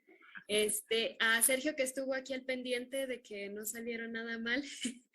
Y pues nada, creo que eso es todo y muchísimas gracias por tu experiencia y las experiencias de los demás. No, gracias a ustedes Y bueno, nos vemos, pues ¿no? sí, si quieres decir algo y le pasamos como el micrófono a Amanda. Si no, nada más. Nos vemos en estos espacios o en espacio presencial, ojalá en algún momento, en México, en Francia, en Guatemala, Costa Rica. En Costa Rica. Sí, ahí. ya nos invitan a Costa Rica. Hagamos un congreso en Costa Rica, Carlos. Exacto, hay que retomar la propuesta de Rosa María, ¿no? Vamos a unir, digo, este espacio es precisamente para esto, es un espacio de charlas lingüísticas, diálogos entre Latinoamérica, donde se presentan, varios ponentes acerca de el trabajo, ¿no? Que se está realizando en las Américas, en Latinoamérica, sobre todo, ¿no? O sea, queremos mirar, digamos, poner nuestra mirada a estos trabajos, que nos leamos entre nosotros, ¿no? Por eso hacemos también difusión de las lecturas. Muchas gracias por la generosidad también, Carlos, de habernos compartido tu lectura, la disfrutamos mucho. Hay muchas preguntas también de la lectura, ¿no? Que por ahí quedaron, digo, Diana por ahí sacó también las preguntas, pero bueno, en general, pues bueno, nos quedamos con esta plática que propones desde diferentes ángulos, ¿no? La propuesta del registro, ¿no? De la interdisciplinaridad, que es en sí la teoría del trabajo de documentación lingüística, ¿no? Cuando no hay interdisciplinaridad, pues no estamos haciendo documentación lingüística, ¿no? Esa es la verdad, ¿no? Muchas gracias por el tip de las lonas. Yo me lo voy a apropiar porque justo estaba pensando así, ¿cómo le hago en Tabasco? ¿Cómo le hacemos en Tabasco? Que es húmedo, llueve, ¿no? Todas las condiciones muy parecidas, creo yo, a las de Costa Rica. Y ahorita me hiciste así como, wow, porque no lo había pensado antes, ¿no? Entonces, muchísimas gracias por ese tipsazo, ¿no? Por esa reflexión de cómo nos ponemos los lingüistas al servicio de las comunidades, ¿no?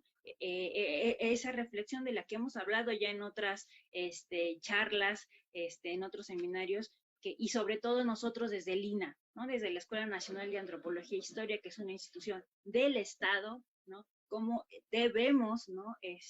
Hacer un trabajo en ese sentido, ponernos al servicio de las comunidades, proyectos consensuados y a solicitud, ¿no? Justo Mauricio Pico está aquí, justo está haciendo como este tipo de trabajo también desde Puebla, ¿no? De atender las solicitudes de las comunidades. No vemos suficientes lingüistas en este territorio que es inmenso, que es México, ¿no? Pero desde nuestras propias trincheras en los diferentes centros INA o en la Escuela de Antropología en Ciudad de México, ¿no? Pues vamos tejiendo estas nuevas redes. Y como dices, pues siempre muchas gracias a Colette, porque ella es la culpable de estos, de unirnos así, ¿no? ¿Qué más puedo decir? Aquí es que apunté muchas cosas, ¿no? Tengo muchas preguntas para ti, pero pues ya no tenemos mucho tiempo, ¿no? Sobre el pago a los colaboradores, y los libros tenían audios o no, ¿no? Porque justo a veces como los libros, como dice Colette, ¿no? Pues ahí está escrito, pero si no lo oyen, pues como que no tiene realmente ese uso, digamos, que vaya para que se pueda reproducir, ¿no? Me interesó mucho lo de los documentales, obviamente. Creo que necesitamos otra charla para que nos hables de todo esto, ¿no? Gracias por compartir los procesos, ¿no? Justo como en esta parte de metodología, ¿no? Los procesos como tal, ¿no? Y creo que nos quedó muy claro que para las condiciones en las que se encuentran las lenguas minorizadas, el echar montón es lo que hay que hacer, ¿no? O sea, todos le tenemos que echar montón para poder, pues, hacer este trabajo tan inmenso. Y pues muchísimas gracias por todo tu trabajo. Gracias nos acabas de dejar una página. Sí, esa es la plataforma de los proyectos. Ahí están los materiales. En PDF los pueden descargar, y lo que preguntabas con audio, siempre que creamos un material tratamos de crear la versión digital con audio. Ahí también están para descargar las APKs, para instalar las aplicaciones, por ejemplo, y así. Entonces ahí se van a encontrar prácticamente por lo menos el 90% de lo que hemos creado. Wow. La verdad es que felicitaciones a la universidad, ¿no? O sea, yo estoy haciendo un libro y está colaborando el CIESA, Celina, Leiden, y quiero meter para el Language Fund, ¿no? También, porque ahí me falta pagarle a alguien más. Entonces, pues sí, ¿no? Es como, ay, ¿de dónde saco? Para poder sacar un librito, ¿no? Entonces, pues muchísimas gracias. Si no hay más comentarios, pues si cerramos, te dejamos descansar, dejamos descansar a Colette, que nos está siguiendo desde Lyon, ¿no? Y pues muchísimas gracias Diana, gracias Sergio, gracias al departamento de difusión, gracias a Gabriela por todo su apoyo, y a Octavio, y gracias a la participación en el Seminario Permanente de Documentación, Revitalización y Reclamo Lingüístico en este ciclo de diálogos entre Latinoamérica. Muchísimas gracias. Y pues hasta la próxima charla. ¿Qué les parece? No sé si quieren alguien decir algo. Gracias. Voy a poner esta liga en el Facebook para los que quieran ¿no? seguir la liga que nos compartió Carlos. Muchas gracias. Felicidades, Samantha. Gracias. Gracias a todos.